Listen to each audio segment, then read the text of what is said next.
மனித இனம் இன்பத்துக்காக தான் பிறந்தது, இன்பத்துக்காக தான் வளர்ந்துக்கணுங்குது, இன்பத்துக்காக தான் வாழுது. திருமணம்ன்றதே தனக்கு ஒரு யாரோ ஒரு பெண்ணை போய் எதுக்கு திருமணம் செய்கிறோம்? தனக்கு உடல் இன்பம் வேணும், தனக்கு ஒரு பாதுகாப்பு வேணும் அப்படின்றதுக்கு தான், அந்த இன்பத்துக்காக தான் இந்த திருமணமே நடக்குது. அப்போது இன்பம் இல்லாத உலகத்தில் ஒரு வாழ்வே கிடையாது.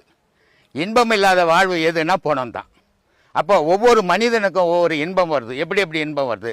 ஒரு தாய்க்கு ஒரு குழந்தை பிறந்தா இன்பம் வருது, அந்த மகனுக்கு ஒரு கல்யாணம் ஆச்சுன்னா இன்பம் வருது, அந்த குழந்தை ஸ்கூலுக்கு போய் படிச்சதுன்னா ஒரு இன்பம் வருது. எல்லாமே உலகத்தில் இன்பம். இந்த இன்பம் இக இன்பம் பேர்.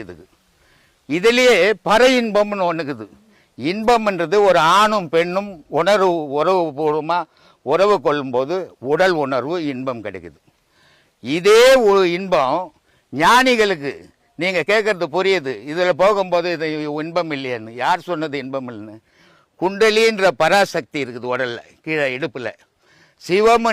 சிவம் உச்சியில் இருக்குது. இந்த பராசக்தி போய் அந்த சிவத்தோடு இணையும் போது ரெண்டு பேரும் புணரல் பண்ணும்போது அந்த மகானுக்கும் இன்பம். ஆனால் அந்த இன்பம் பேரின்பம். இந்த மனிதர்களுக்கு கிடைக்கிறது சிற்றின்பம்.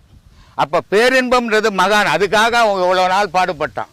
சிற்றின்பம்ன்றது பணத்தை செலவு பண்ணி ஒரு பெண்ணை கல்யாணம் பண்ணி ஒரு வீடை கட்டினா இன்பம், ஒரு குழந்தை பெற்ற இன்பம், ஒரு குழந்தைக்கு கல்யாணம் பண்ணா இன்பம். இதெல்லாம் சிற்றின்பத்தில் சாரம், அது பேரின்பத்தில் சாரம்.